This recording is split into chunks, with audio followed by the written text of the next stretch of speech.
When repair shops like mine talk about why we need right to repair, you always hear stories about how a customer goes to Apple or another manufacturer and they get either misdiagnosed, their device gets misdiagnosed, or they have a problem where the solution is going to cost them either close to or more than buying a new device. The device that they're trying to repair isn't worth it, or it's not repairable. It's going to cost $1 billion to fix. Here you go. You should just buy this new one that we have that just came out. So what I'd like to start doing is making specific examples when they happen in my shop. That way we can reference them with details and with facts and invoice numbers behind them. So I have names of the customers, I have the exact situation, the cost of the repair, and the everything, the facts behind it. So this will help when we engage in arguments about why this is necessary. So I had a customer come into my shop on Friday that just returned from the Apple store. They had an iPhone 10 that was boot looping on them. And what a boot loop is when the Apple logo shows up when it's powering up normally, but it just blacks out and then it starts showing the Apple logo again, blacks out, as you can see here in this clip I'm about to show you. So it's a very common issue with the iPhone 10 for this to happen. It also happens with the iPhone 8, the 8 Plus, all of the 10 series and the 11s. So this issue is not a new issue. We see this all the time.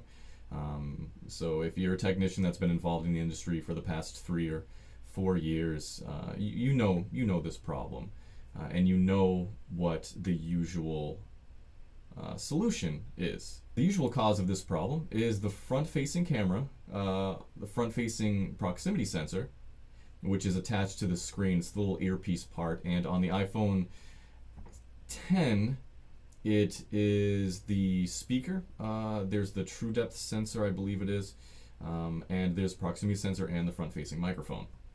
And that's what you transfer over when you replace a display. You have to transfer over that component, which connects through one cable, as you can see here. There's just one cable that connects to the board, and all of the components are on that one cable. They're soldered or attached to that cable. So that's the very first thing that you always want to check. That's the most common problem. Sometimes when the phone gets dropped or something, the sensor will break and malfunction, and for whatever reason, the phone just won't boot when this happens. The other ways that this boot looping could happen that we see is water damage, and in which case water damage is so unpredictable, it can cause a billion other issues. And when the storage on an iPhone is low and you attempt to update, or the phone tries to update, or the phone just turns off, it will go into an infinite boot loop and the phone ends up needing to be completely wiped, which sucks. You don't want that to happen. So always pay attention to how much storage space you're taking up. So anyways, this customer came to me from the Apple store. They brought this phone to Apple with the exact same problem that they showed me, because Apple didn't fix it. Apple plugged their phone into their diagnostic machine. They tried to update the device. It didn't work. They restored the device, and it didn't work. And when they restored the device, of course, when you restore something on an iPhone, you erase everything, all the contents of the iPhone. You completely erase it, so it's like a brand new phone. They never asked her if she had her stuff backed up to either iCloud or a computer before they wiped the phone. They just wiped the phone. Thankfully, she did have an iCloud backup, but why didn't they ask her? I mean, this woman could have had memories, priceless memories on her phone. Photos, messages, voicemails from, people that she cares about that are no longer, with her. So Apple didn't even ask her if she had a backup. Thankfully, she did. So they wiped the device and they said, well, it's still not working. There's nothing else that can be done. This phone cannot be repaired. That's it. Sorry, you're out of luck. We do have the iPhone 13 that just came out. Would you be interested in purchasing that? This iPhone X is pretty old. You can buy a new one.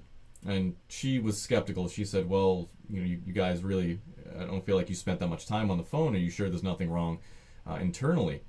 maybe, is something wrong with it, that it's a part that needs to be replaced or something. And they said, no, no, no, no. It's this issue means that it's a logic board problem, that the phone can't be repaired. So, sorry, we can't do it.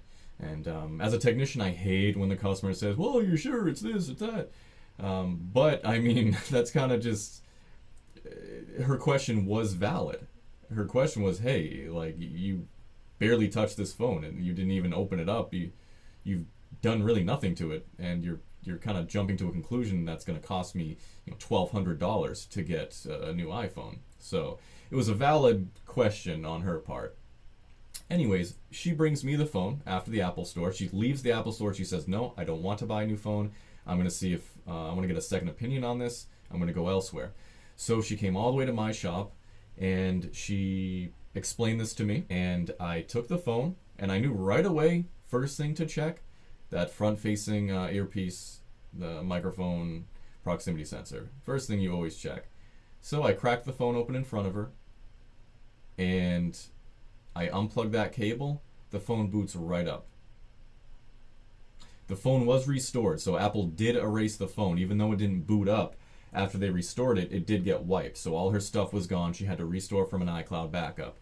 But that's it. I could tell the phone had never been opened before. Apple did not even attempt to open up the phone and to try the most basic troubleshooting step that every technician and every third-party repair shop would try first. You unplug that cable.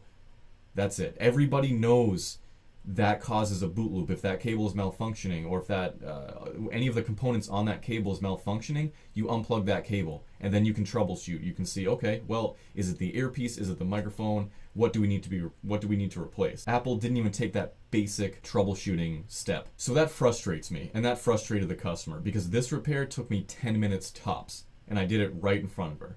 And this was something that Apple should have tried. This is something that is so basic. It's embarrassing that they wouldn't even try this. It's like going to a mechanic shop and you say, oh, my tire is leaking air. Okay, you need a new tire. That's it. It's the most basic troubleshooting step you can possibly take. Now, unfortunately, this part is serialized. This part has a certain fingerprint that is tied to the logic board on the phone. So when you replace this part, you lose Face ID. Because Apple does not give us access to genuine parts or their proprietary programs to resync these parts to the phone. So this customer lost Face ID. Yep. That means even though I correctly diagnosed what was wrong with the phone, I replaced the component with an aftermarket component because Apple does not let me replace it with a genuine component. Even though I did my job perfectly right, the phone still lost functionality because Apple does not give us access to parts or programs or software that we need to do our job properly. This is incredibly frustrating. So, let me just go over this. Apple misdiagnosed a device. I correctly diagnosed the device. Apple doesn't allow us to buy the part that the customer needs, the part that I need to repair the customer's device. So what do? We have to obtain the part through aftermarket part suppliers, which is a gray market.